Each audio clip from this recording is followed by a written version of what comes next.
Alright guys, here's a nice calming beach because my face is looking frightening. I've decided to film how I make my own chicken broth. It's fat-free and delicious and homemade, and it has no secret scary additives. So I thought I'd show you guys my process. So here we go. So to start, you're going to need salt and pepper. You're going to need a rotisserie chicken bones. I freeze mine so I can use them whenever I need to. You're going to need half of a crock pot's worth of water. You're going to need a crock pot.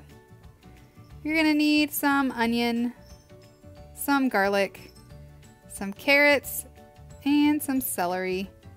And these are the scraps that I save in my freezer. Just whenever I use an onion, celery, or garlic, or carrots, I just freeze them for use later. So you're going to need a knife and a cutting board, and I'm just going to pop this chicken out of the frozen bag that I put it in. You can use a fresh one. I just always save them for this occasion. I love to just make big bags of stock prep, and I can just toss it all in there with some water, and I'm good to go.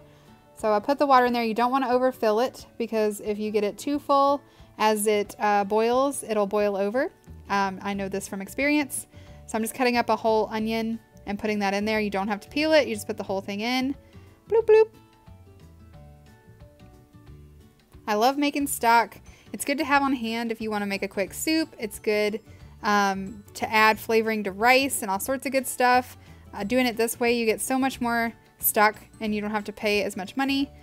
Here's the carrots, and just always save like the tips of these things. Like if you're cutting up carrots for snacks, save the tips in a bag in the freezer. Same thing with celery and garlic and onions. And then I didn't have any at the ready this time, but then you don't have to worry about it. I use about 3 of each if I'm doing a full pot. And then I just cut it roughly. It doesn't have to be precise. And I just cram it down in there. It looks so pretty. It looks like I'm making Thanksgiving or something. And then wash your hands because that's important. And then we're going to do this this garlic. I do a whole clove of garlic, but that's because I really like garlic. You can do this to taste. And it makes your house smell so delicious and so homey. It's just so good. And these are easy to just kind of tuck in there. And it's going to be overfilled, or it's going to feel like it is for the first couple hours. But this will like sink down and get a little more compact as it cooks.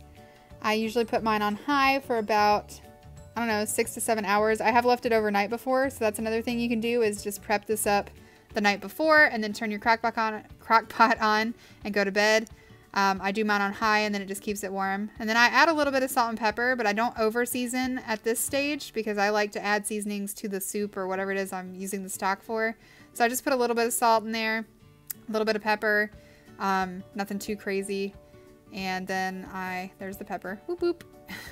And then once it cooks down, you can stir it all in, but I just kind of put it on the top to start with. And then you just put your lid on and step away for a couple hours. Boop.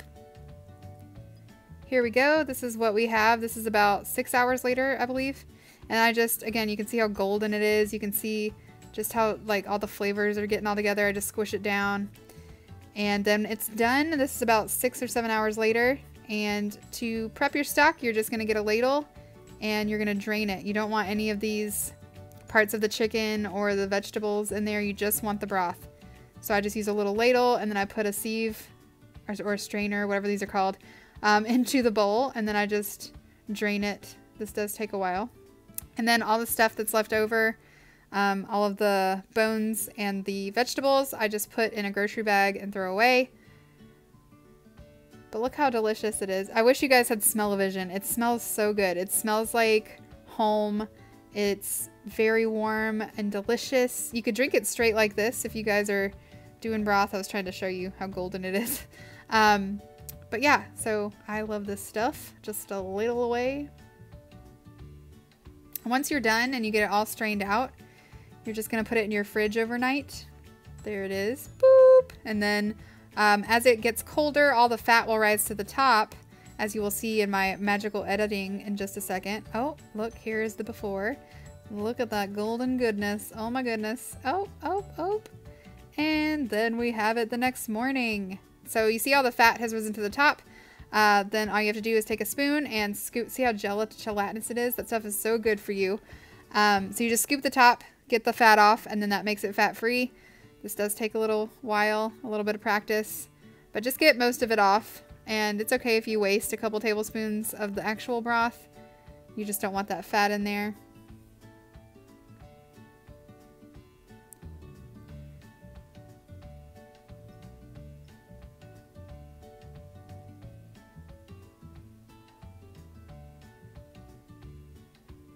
This is probably the hardest part, just getting all the goo off the top. Sometimes you'll have a lot and it's easier to scrape off. Look how jiggly it is.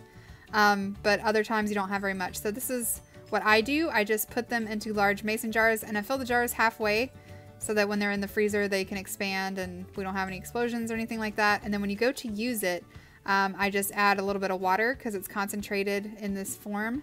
So I just defrost it the night before in the fridge or pop it in the sink with warm water and then add more water for seasonings when I'm cooking it. So I'm just showing you that I do it halfway. And here's the finished product, and you just pop it in your freezer and it's at the ready for you to use whenever you need to. This is a winter staple for me, and I hope you guys enjoyed this video. Don't forget to like and subscribe, and we'll see you guys in our next video.